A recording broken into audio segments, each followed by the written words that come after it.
back to the Simplicity Diaries with me, Chem John Payne.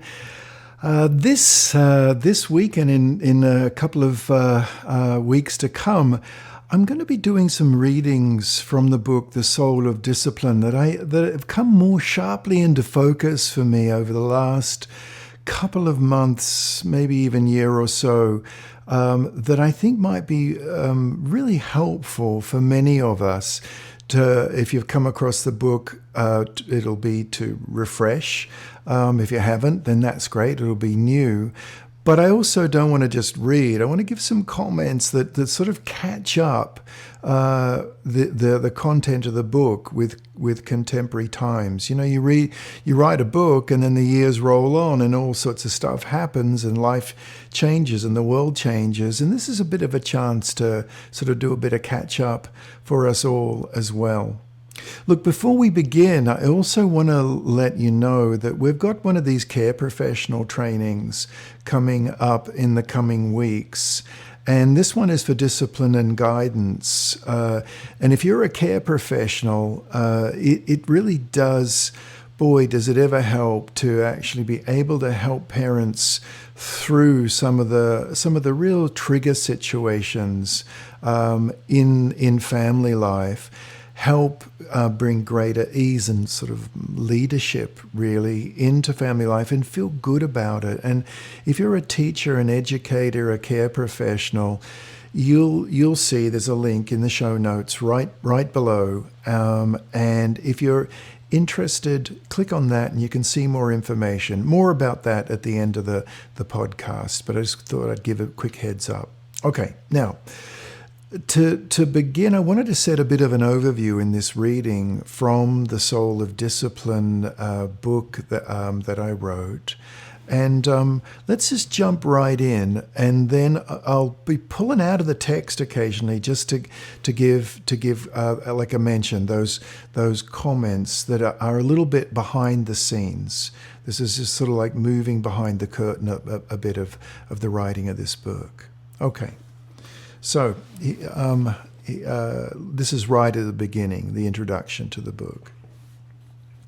Although I've been a school and family counselor for more than 30 years, I've never met a genuinely disobedient child or disobedient teen.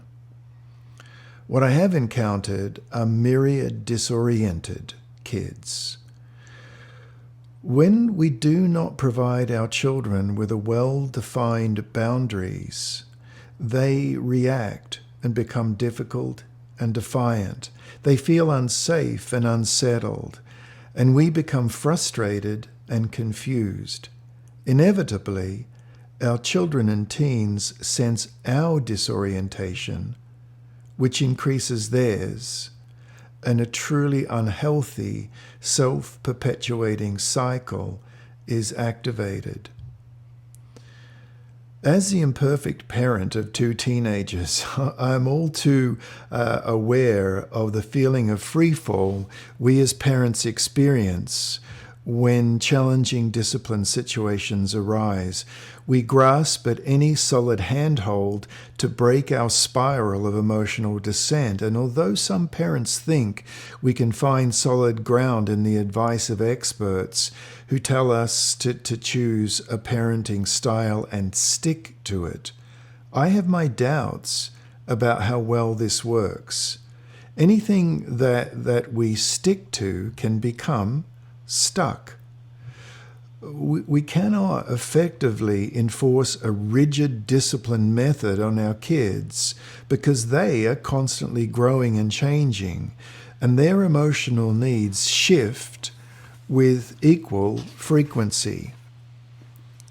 Since the publication of my book, Simplicity Parenting, and the worldwide movement that it spawned, the value of slowing down and simplifying family life has been affirmed by countless parents. The same idea applies to dealing with disciplinary issues. For instance, when our tween or teenager exclaims, "Don't treat me like a little kid," we may well be off base, and our son or daughter or teen may be right. he, she, they may also be wrong. We may be directing our child appropriately at that moment. It's complicated stuff. How does any parent know if he, she, they are on the right track? Now, in these podcasts and in this book, this is exactly what we'll explore. In my view, it's critical when we discipline kids that we hold them emotionally when things are too complicated and unclear. At other times, when they're doing well, we can relax our firm, caring embrace and apply a lighter touch. Now, you may be intuitively recognizing this as a way of being present in your child's life. We'll explore how your intuition can become practical, a practical and creative tool that can be used in a kind and firm way to provide your child, tween, or teen with the support they need when difficulties arise. The 3 phases. Okay, so here's where we come out of that broad-based introduction to the book. And now I'm going to just overview the 3 phases, which picks up on that thing of you can't just use one parenting and one discipline style for the entirety of 18 years. Okay, so back into the text. Using my underlying philosophy of discipline is a 3-tiered governor, gardener, guide approach. 3 phases of parental involvement that build on each other. 3 roles which can be used appropriately to calibrate how you respond to any and every discipline situation. Now, here's a quick overview of the 3 phases. The governor. Now, this is the early years. Helping a child feel safe, control impulses, and learn to follow directions by showing them who's in leadership. This builds healthy foundations for the gardener. Now, the gardener cultivates the flowering of the tween years and encourages a child to see that they are a part of a family in which everyone depends on one another. The parent still is in charge, but now reaches out to a tween to hear how they see things, what they may be planning, what's going wrong, what's coming up. But in those years, which spans from about 8.5 through to about 12, 13, this naturally leads to the guide. The guide oversees the teen years. So we as a guide know the terrain. As a parental guide, we listen to a teen as they plan together for the best path to achieve their goals, hopes, and dreams. The governor, gardener, guide roles are an excellent way to adapt your discipline approach as a child grows. But you can also look at them from another angle, as a 3-step process of supporting your child's specific needs rather than their age-related developmental stage. These stages can be described as base, the governor principle. This involves building foundations that are broad and deep. The intention is to help a child of any age be able to control impulses, follow direction, and accept boundaries. Children that are taught to direct their will and their willpower so that it is effective rather than causing trouble. If this base is in place, then the middle ground. This is another way to look at it, the middle ground or the gardener principle. When the foundations of impulse control in the governor years are established, kids will become team players, and we can help them do that. They can make their plans while taking other family members into consideration. The intention is to help your child develop empathy, understand the feelings of others, and to strengthen their social abilities.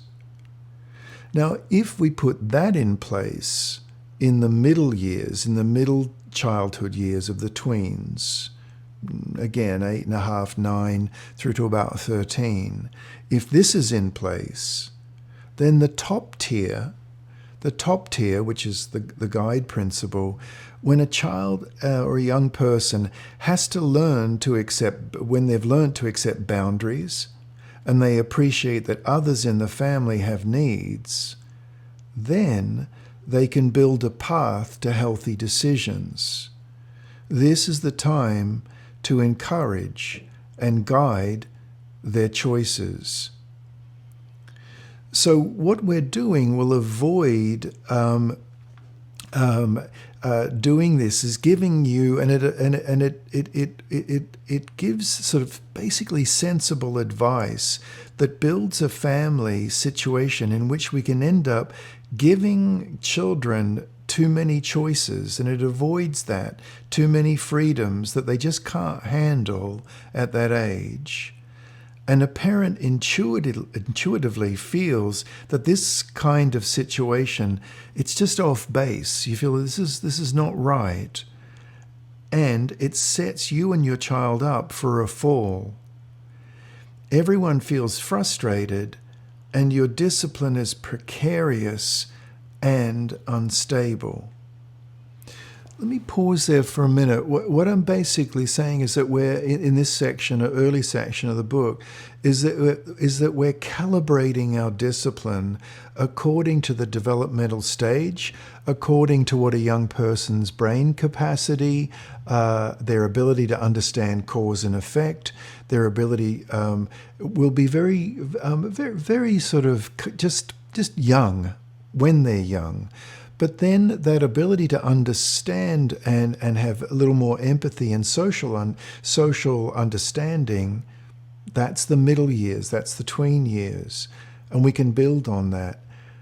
And then the final step is that when that's in place, then we can move into those guide-based years with confidence that, I've coached my kids up over the years to withhold their impulses and respect boundaries, number one. Number two, to understand that they live in a family ecosystem. And number three, these latter years, the teenage years, then the decisions that they're making can be directed a little bit more. But it's way easier to teach kids, for example, to know they're a part of a family ecosystem when they're 9 years old. Because if we wait until if they're 13, 14, 15, it's just so much harder. So it's putting in place the building blocks, because I just simply don't buy into this thing that the teenage years have to be nightmarish and teenagers are horrible, and not at all. Not at all. But what we need to do is put these building blocks in place. Now, some of you who are parents of teenagers will be asking, well, is this all too late? And we'll come back to that because the answer is absolutely not. You can use this threefold model of governor, gardener, guide in the teenage years if there's been certain stages that have been missed a little. All right, now that's by way of introduction to this whole piece of the governor, the gardener, the guide. Why that is so effective, because we're growing with kids as they grow, and how that builds the foundation to have a happy tweenage years and a perfectly fine, with all the squalls, of course, but a healthy teenage years. Okay, so I said earlier I'd remind us about the Care Professionals course. The format, by the way, is live. I teach it personally. It's a live online via Zoom. It's 2 times 3 hours on a Saturday and Sunday. And we record, so that's available too. And the Care Professionals course we've got coming right on up is the Discipline and Guidance training. Okay, that's it for now. Hope that was helpful. Bye-bye.